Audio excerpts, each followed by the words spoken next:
Assalamualaikum warahmatullahi wabarakatuh. Selamat pagi anak-anak, apa kabar semuanya? Semoga semua dalam keadaan sehat, kuat, dan semangat. Jangan lupa selalu mencuci tangan dan memakai masker. Hari ini kita akan belajar materi tentang meraih keunggulan ekonomi bangsa. Mari kita belajar bersama. Diawali pada bagian petunjuk, kalian harus membaca dan memahami materi. Apabila kalian menemui kesulitan, diskusikan dengan teman ataupun guru. Pada bagian kompetensi, kalian harus menganalisis spesialisasi produk berdasarkan teori keunggulan mutlak dan menganalisis spesialisasi produk berdasarkan keunggulan komparatif. Baiklah, mari kita belajar materinya bersama-sama. Teori keunggulan mutlak dan teori keunggulan komparatif merupakan teori klasik perdagangan yang sampai saat ini masih digunakan sebagai dasar untuk menjelaskan tentang kelangsungan jalannya perdagangan dunia. Apa itu teori keunggulan mutlak? Teori keunggulan mutlak ini menyatakan bahwa jika suatu negara dapat membuat produk tertentu yang tidak diproduksi oleh negara lain, maka disebut sebagai teori keunggulan mutlak.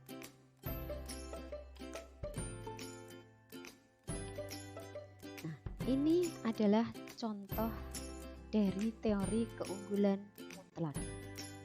Contoh keuntungan mutlak atau contoh teori keunggulan mutlak: produksi satu orang dalam satu hari. Berdasarkan tabel di atas, Vietnam memiliki keunggulan dalam memproduksi beras, sedangkan Korea Selatan memiliki keunggulan untuk memproduksi elektronik. Nah, bagaimana keuntungan Vietnam? Untuk negara Vietnam, dasar tukar dalam negerinya adalah 1 kg beras akan mendapatkan 1 unit elektronik. Sedangkan Korea Selatan, 1 kg beras akan mendapatkan 4 unit elektronik. Dengan demikian, jika Vietnam menukarkan beras dengan elektronik Korea Selatan, akan memperoleh keuntungan sebesar 3 unit elektronik yang diperoleh dari 4 unit elektronik dikurangi 1 unit elektronik. Begitupun sebaliknya, Korea Selatan. Untuk negara Korea Selatan, dasar tukar dalam negerinya yaitu 1 unit elektronik akan mendapatkan 0,25 beras. Sedangkan di Vietnam, 1 unit elektronik akan mendapatkan 1 kg beras.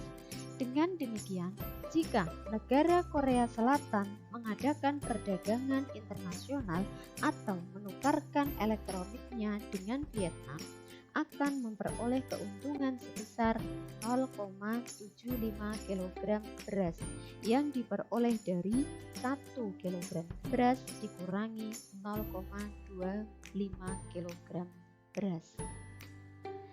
Lanjut, yaitu tentang keunggulan komparatif. Apa itu keunggulan komparatif? Keunggulan komparatif adalah teori yang menyatakan bahwa suatu negara mampu memproduksi barang secara lebih murah dan lebih efisien. Nah, kita perhatikan contoh tabel berikut ini, yaitu dari negara Vietnam dan Korea Selatan. Berdasarkan tabel tersebut, negara Korea Selatan unggul terhadap produk beras dan elektronik, tetapi keunggulan tertingginya pada produksi elektronik. Sebaliknya, negara Vietnam lemah terhadap produk beras dan elektronik. Namun, kelemahan terkecil Vietnam adalah pada produksi beras. Besarnya keuntungan yang diperoleh dapat dihitung sebagai berikut. Keuntungan negara Vietnam. 1 kilogram beras sama dengan 1 unit elektronik. Sedangkan di Korea Selatan, 1 kilogram beras akan mendapatkan 1,6 unit elektronik. Jika negara Vietnam menukarkan berasnya dengan elektronik di Korea Selatan, maka Vietnam akan mendapatkan keuntungan sebesar 0,6 yang diperoleh dari 1,6 elektronik dikurangi 1 elektronik. Sedangkan keuntungan untuk Korea Selatan yaitu 1 unit elektronik sama dengan 0,625 kg beras. Sedangkan di Vietnam, 1 unit elektronik sama dengan 1 kg beras. Jika negara Korea Selatan menukarkan elektronik dengan beras di Vietnam, maka Korea Selatan akan mendapatkan keuntungan sebesar 0,375 yang diperoleh dari 1 kg beras dikurangi 0,625 kg beras. Oke, untuk yang terakhir yaitu bahwasanya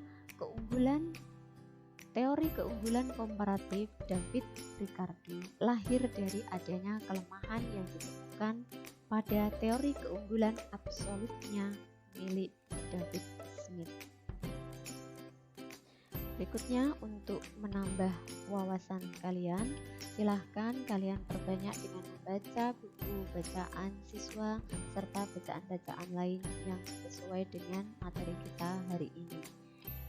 Selanjutnya, untuk rangkuman dari seluruh materi kita yaitu bahwa teori keunggulan mutlak dan keunggulan komparatif merupakan teori klasik perdagangan yang sampai saat ini masih digunakan sebagai dasar dan menjelaskan tentang kelangsungan jalannya perdagangan dunia. Dan yang terakhir, silahkan kalian kerjakan evaluasi berikut ini. Ada 4 evaluasi yang harus kalian kerjakan. Tulis evaluasi ini di buku catatan, kemudian kerjakan dengan sebaik-baiknya. Saya akhiri pertemuan pada kali ini. Tetap semangat, tetap ceria. Wassalamualaikum warahmatullahi wabarakatuh.